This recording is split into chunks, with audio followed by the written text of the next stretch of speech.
na congregação Peniel, na área 1. Ouvir a palavra de Deus.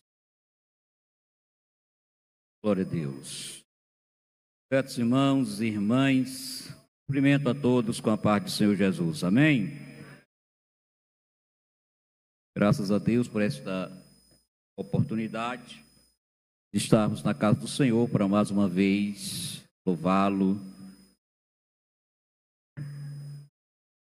Por mais uma vez louvá-lo e bendizer o seu santo, poderoso e excelso nome. Para nós é motivo de alegria poder estarmos aqui pela primeira vez como pregador, tendo em vista que a dona Lucília, que é a nossa coordenadora de missão local, desde 2024, desde o início que ela nos fez o convite, lá para cá foi uma série de contratempo, foi possível estar, mas até que enfim deu certo. Prometo aos irmãos que não vou me alongar muito, daqui para as 8h30, das 9 horas, a gente sai daqui, sermão aqui bem longo, eu pretendo deixar ele aqui com os irmãos, né? Não pretendo levar de volta não, portanto se prepare logo para as 9 horas, para você, logo dizendo que é para você já mentalizar a cena, como diz minha amiga Rosimar, mentalizar a cena e já estar preparado para as 9, né? Não se preocupe não. Meus irmãos, é uma alegria estar aqui com vocês, tá certo? Quero dizer aos irmãos que os pregadores todos nós somos, né? Todos nós pregamos a palavra do Senhor. O que vai fazer diferença é que uns pregam mais, outros pregam menos, outros são mais, digamos assim, uma pregação mais rebuscada, mas todos nós pregamos. Mas eu sou um pregador diferente, eu só prego no meu habitat natural, né? Geralmente as congregações onde eu trabalho. Antigamente eu não aceitava convite para pregar. É que minha esposa, cadê minha esposa? Uma Raimundinha ali. Aí ela teve uma conversa assim de pé de ouvido comigo. A pessoa me convidava, eu botava outra pessoa em meu lugar. Vai lá, rapaz, quando está me convidando para pregar, vai lá que eu não vou não. Aí ela disse, deixa de ser covarde, rapaz, vai pregar, estão te chamando porque tu prega. Eu digo, rapaz, sabe o que é mesmo? Se eu não pregar, vocês não me chamavam não. E aqui estou eu, muito bem, revendo alguns irmãos. Sem mais delongas, que o tempo, como eu já disse, é 9 horas, mas como eu disse, tem até a 9, né? Então, queridos, abra sua Bíblia rapidinho aí. Muito obrigado também ao meu nobre amigo, pastor Rodney Mateus. Estava abençoado, certo? Obrigado pela oportunidade de estar aqui na igreja, o pastor Valbert, pastor da área. Louvado seja o nome do Senhor, nosso Deus. Abra sua Bíblia em Marcos, Evangelho segundo escreveu Marcos, capítulo de número 1, verso 17. Louvado seja ao Senhor Jesus. Evangelho de Marcos, capítulo 1, versículo 17. Você poderia ler aí, mas está na sua Bíblia, escrito aí na sua Bíblia. Vamos lá no 3, 1, 2, 3.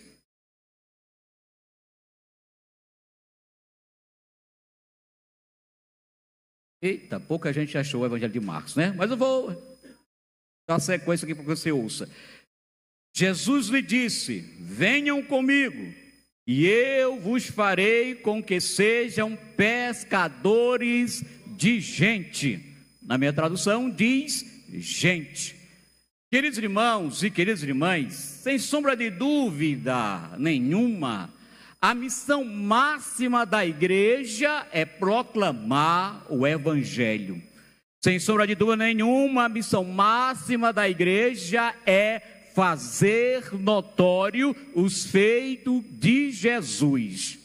E ele mesmo nos comissionou, ele mesmo deu a missão à igreja, quando ele disse, ide por todo mundo, pregai o meu evangelho a toda criatura. Então essa é a missão da igreja, mas da missão da igreja não como instituição. Não, a missão da igreja como pessoa, porque a palavra igreja tem vários sentidos na Bíblia Sagrada. E nesse texto da palavra igreja que eu estou me referindo aqui, se refere à pessoa. Eu sou igreja, você é igreja, porque a Bíblia diz que nós somos o templo e morada do Espírito Santo de Deus. Então nós somos igreja, você é igreja, eu sou igreja. Então paire sobre mim essa responsabilidade.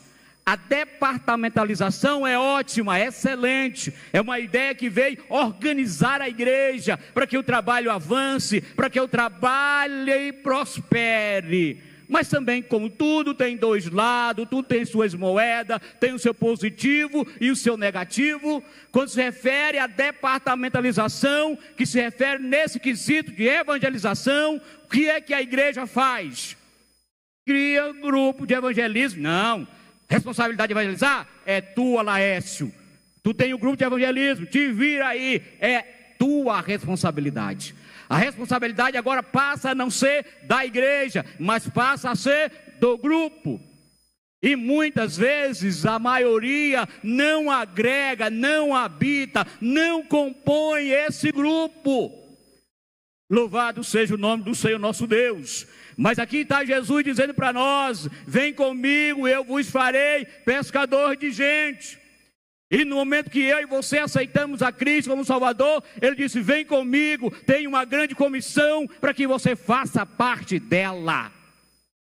Queridos irmãos, dessa grande comissão, ninguém, nenhuma viva alma está isenta. Nenhuma viva alma está isenta. Na Bíblia Sagrada há chamadas, tem a chamada universal, a chamada específica, tem aquele missionário que foi vocacionado por Deus, chamado por Deus para ir lá para a Europa. Porque as pessoas pensam que geralmente só fala na África, né? É o preconceito grande. Só pensa que o neguinho lá precisa ser salvo. Mas também o brancão da Europa também precisa ser salvo. O brancão lá da Alemanha também precisa ser salvo. Não é só na África, não.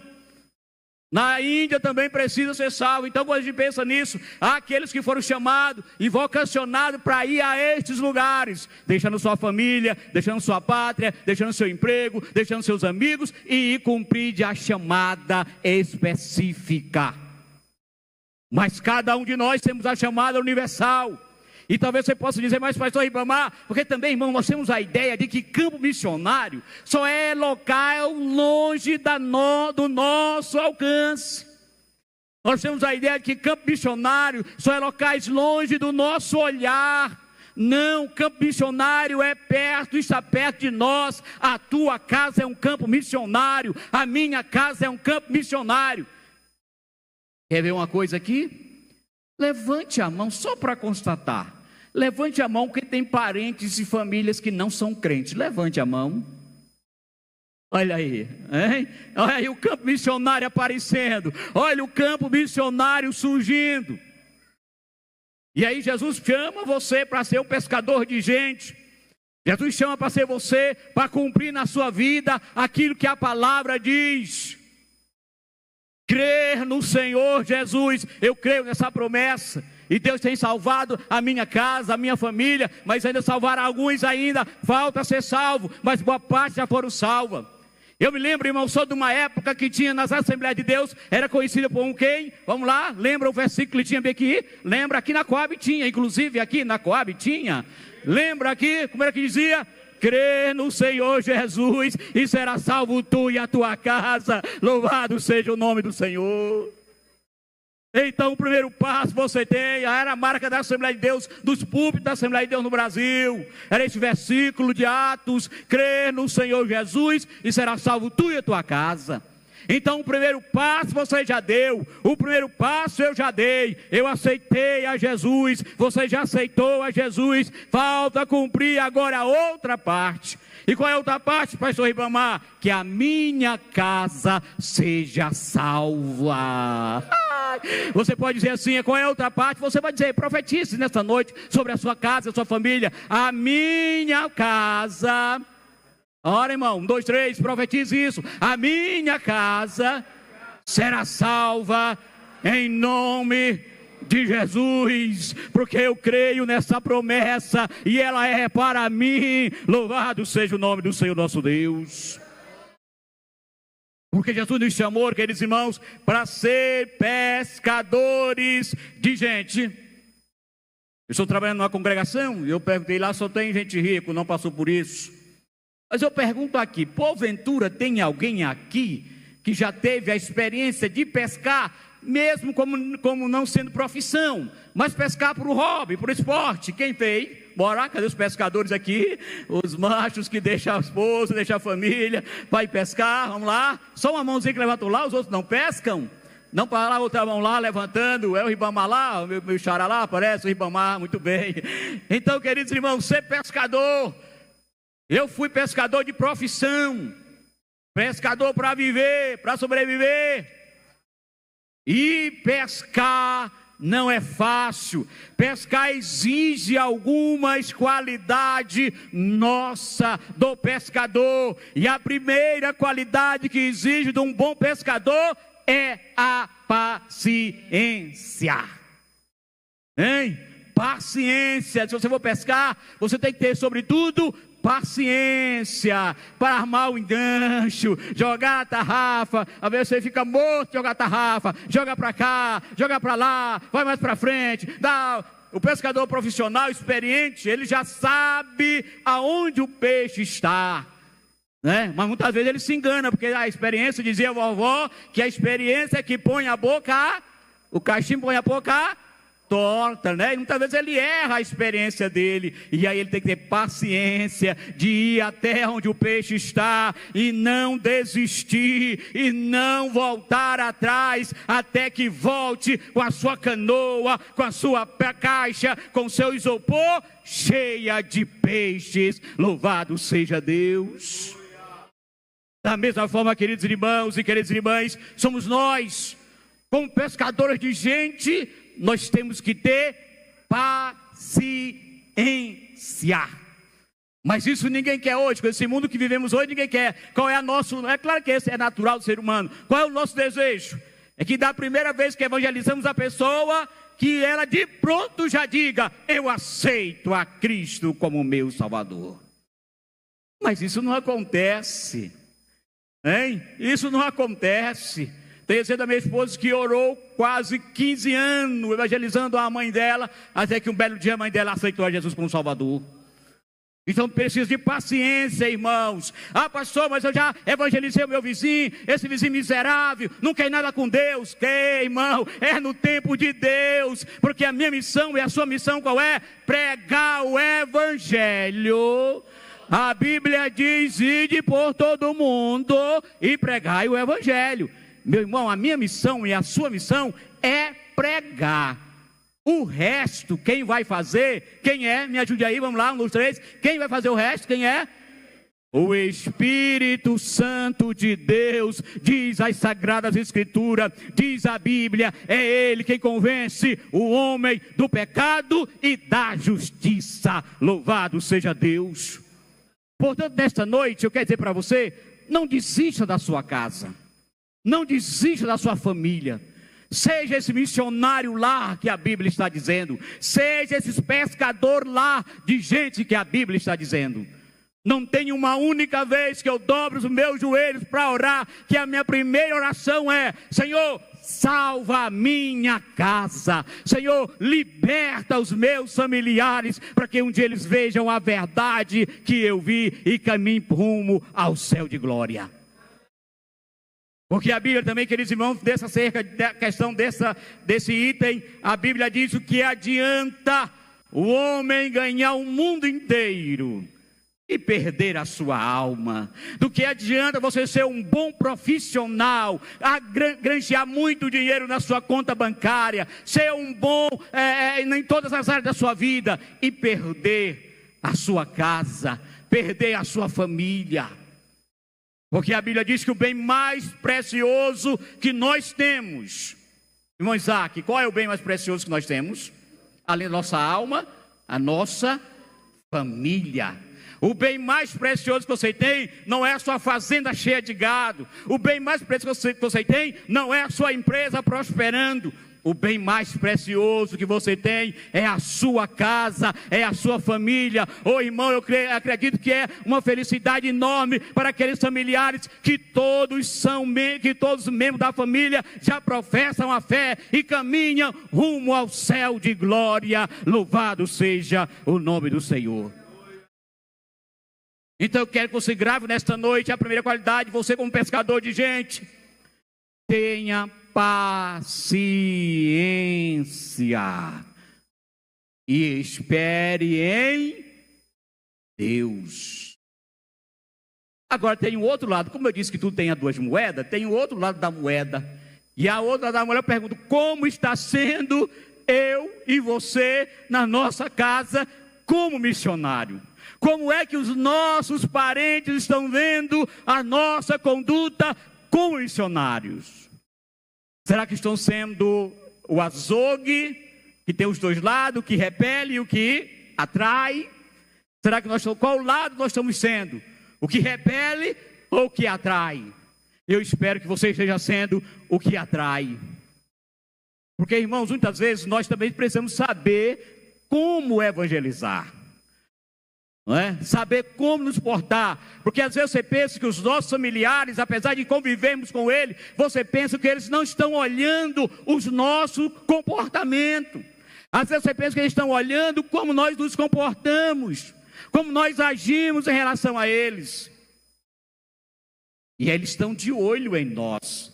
Apesar de eles não lerem a Bíblia que você lê e que eu leio, mas ele lê a Bíblia que você é, porque a sua vida tem que ser uma Bíblia aberta, para que o seu parente olhe para você e diga: esse meu parente é crente, e se um dia eu ser crente, eu quero ser que nem ele. Ou estamos repelindo os nossos parentes, porque eu estou falando de pescador, falando de campo missionário, e não quero levar você lá para a África, não, eu quero levar para dentro, quero levar você nessa noite para dentro da sua casa, para que eu e você sentimos a necessidade de que a primeira igreja seja a nossa casa, que a primeira igreja seja a tua casa, que a primeira igreja seja a minha casa, porque nós que estamos aqui é a extensão da igreja que está lá na nossa casa.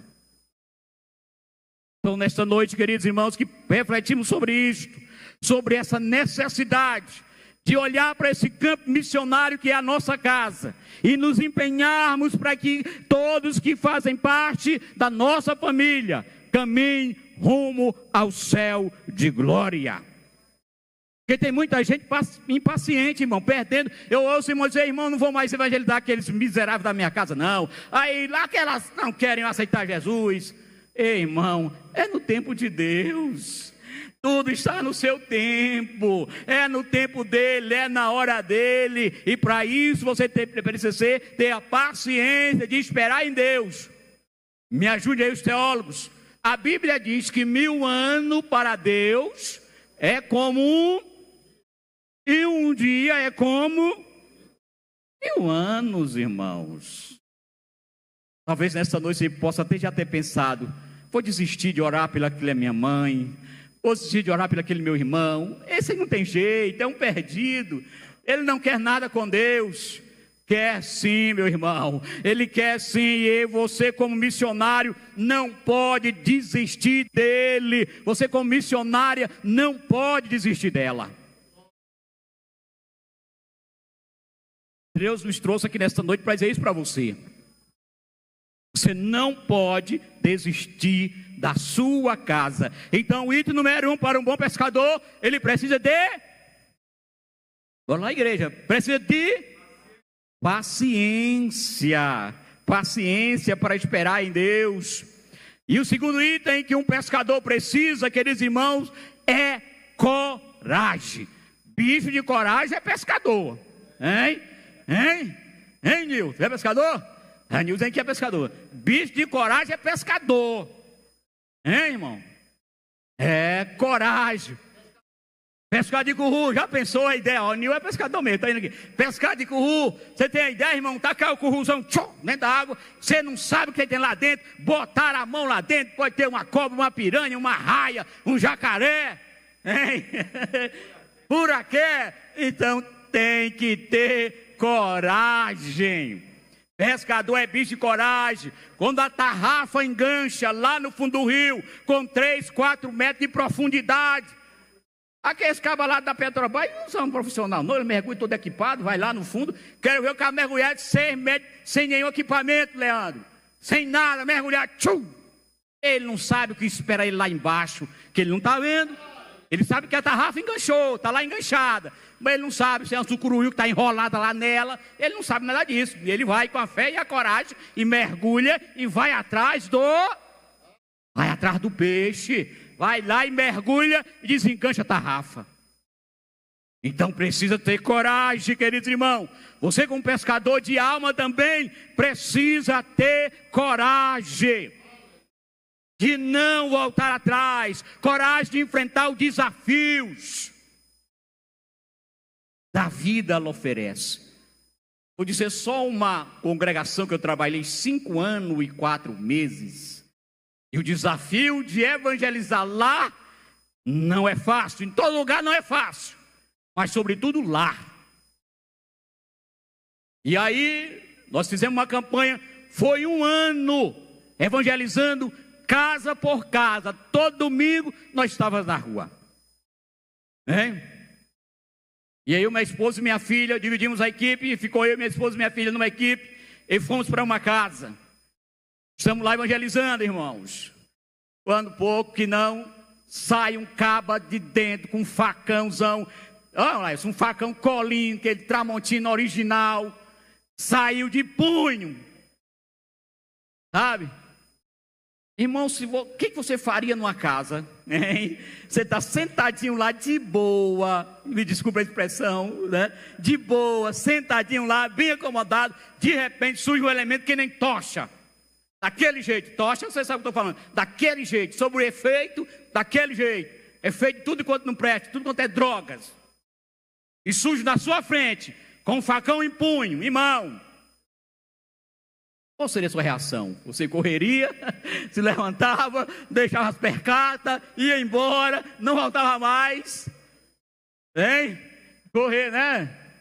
Mas o pescador não pode correr não. Corre lá, pescador. Corre não, porque a Bíblia diz, irmão, que somos entregues todo santo dia à própria morte. Então, se num ato desse sua vida for ceifada, dê glória a Deus, porque você foi ceifado trabalhando no Evangelho.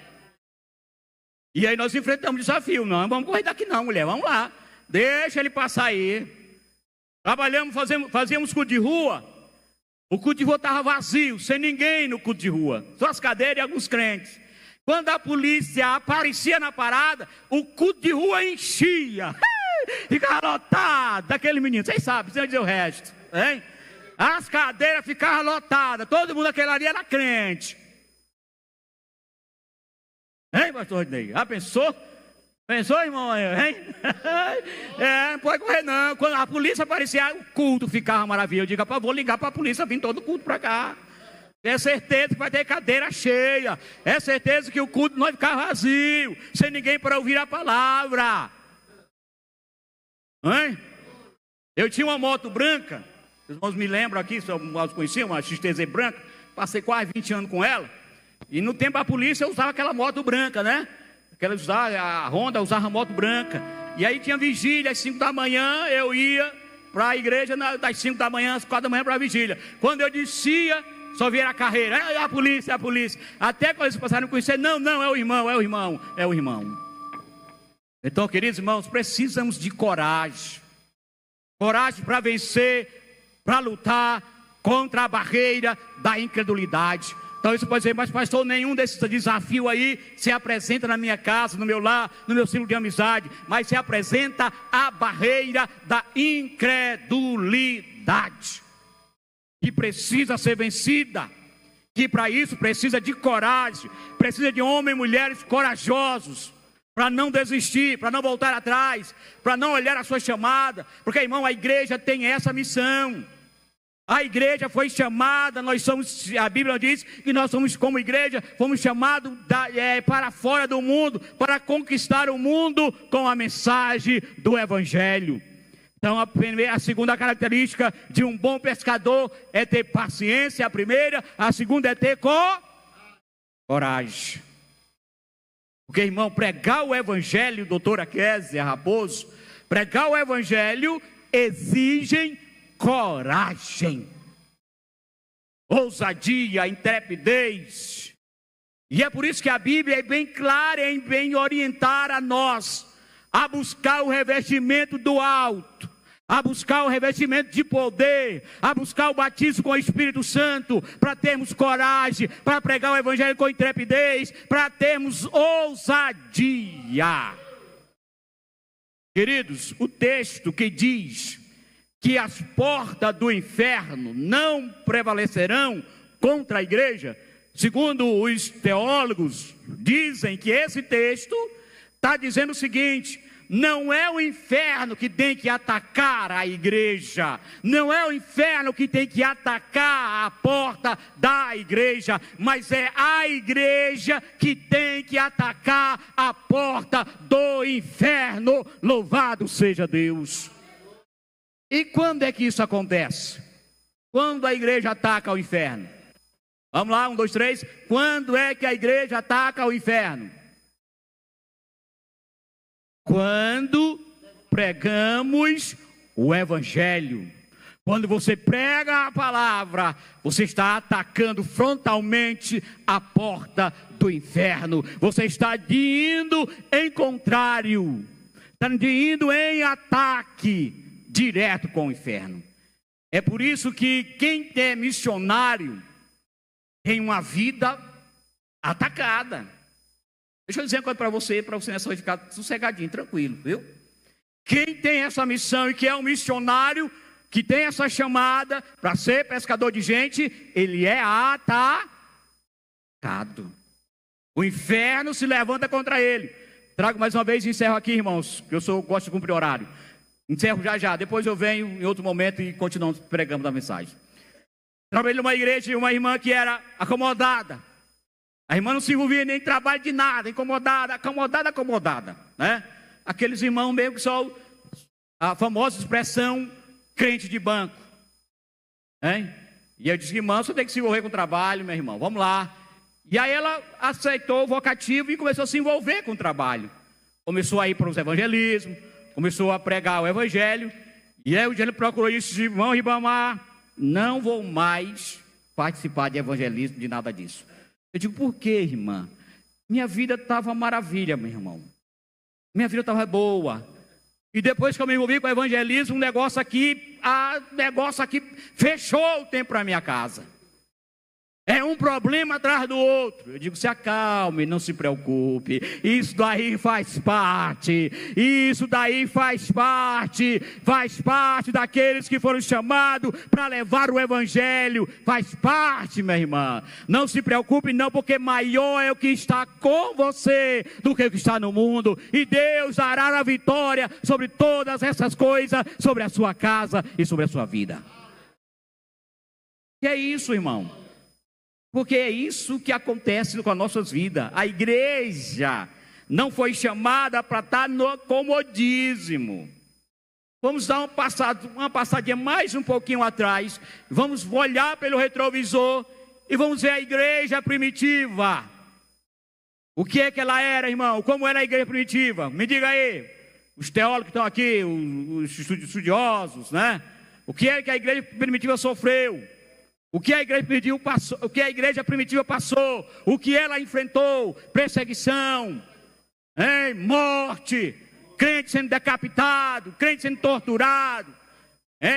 Mas não fique triste não, que ainda isso não mudou ainda não, viu? Ainda acontece. Louve a Deus porque você nasceu no Ocidente. Louve a Deus que você nasceu em um lugar que você tem liberdade para pregar o Evangelho. Porque nos países da janela 10/40, no Oriente Médio, tem crente ainda hoje sendo morto. Tem crente ainda hoje sendo decapitado por levar a mensagem do Evangelho. Ainda hoje, irmã Eliette, ainda hoje, quem tem coragem de ser missionário lá na Coreia do Norte? Bora lá? Cadê os missionários da Coreia do Norte aqui? Onde eles estão? Se apresentem aqui, hein? Quem quer ir para a Coreia do Norte? Bora, ajuda aí, pregador do Termo Central. Outro país aí onde a perseguição é bem severa. Oriente Médio, quem tem coragem de ir? Cadê eles? África do Sul, alguns países da África do Sul. Afeganistão, que ainda é Cristão lá é punido com morte. Hein? Aí, irmão, hoje aqui no Ocidente, qualquer coisinha, irmão, o diabo está furioso contra mim. O diabo está se levantando contra mim. Tá nada, rapaz. Muitas vezes é tu mesmo que está provocando o diabo. Hein? Às vezes é você mesmo que está provocando o diabo está quieto no lugar dele, dizendo, eu estou quieto aqui, rapaz. Não estou nem mexendo contigo. Você sabia disso, irmão? E eu finalizo aqui já, são 8h10, finalizo agora. Tem alguns de nós, irmãos, que não sabemos evangelizar, até mesmo aqui dentro da igreja. Quer um exemplo? Há uma festa muito bonita, o pastor Rodinei, com toda a sua equipe, organiza uma festa linda, maravilhosa, a igreja está lotada, e o banco tudo cheio de gente. Aí chega uma pessoa, uma família que não é crente, e você que é crente daqui, mas aqui não tem, né? Não tem, tá? Não tem. Mas digamos, você que é crente, sabe que a pessoa não é crente, e sabe que ela precisa de assento, a pessoa fica olhando, caçando um lugar para sentar, e você não, senhor, meu irmão, por favor, sente aqui, por bondade. Às vezes quando arruma um lugar, ele senta num lugar, a mulher senta em outro, o filho senta em outro, longe um do outro. Porque o evangelismo, meus irmãos, acontece também nesses pequenos detalhes. Você sabe que não é crente, você que é crente está aqui, ô irmão, você levanta aqui, ô meu irmão, por favor, chame sua família, sente aqui, ouça o culto, participe. Eu conheço gente, não vou dizer o nome, mas eu conheço gente que se tirar do lugar desse, o pastor Rodinei ir lá e dizer, meu irmão, por favor, dá para você ceder o seu lugar para o irmão que não é crente, a briga está comprada.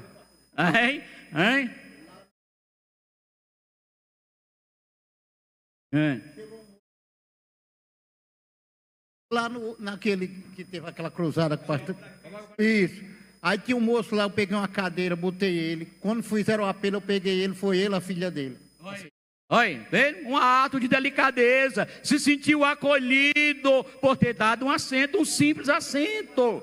Então, queridos irmãos, precisamos ser esse pescador de gente, porque Deus nos chamou para isso. Louvado seja Deus. Diga-se comigo, eu sou um pescador de gente. Louvado seja Deus. Que Deus em Cristo te abençoe, que Deus em Cristo abençoe a sua casa, que as bênçãos do céu alcance a cada membro da sua família e da sua casa, em nome de Jesus. Outro dia eu venho e termino a mensagem. Glória a Deus, graças a Deus. Irmãos, é verdade.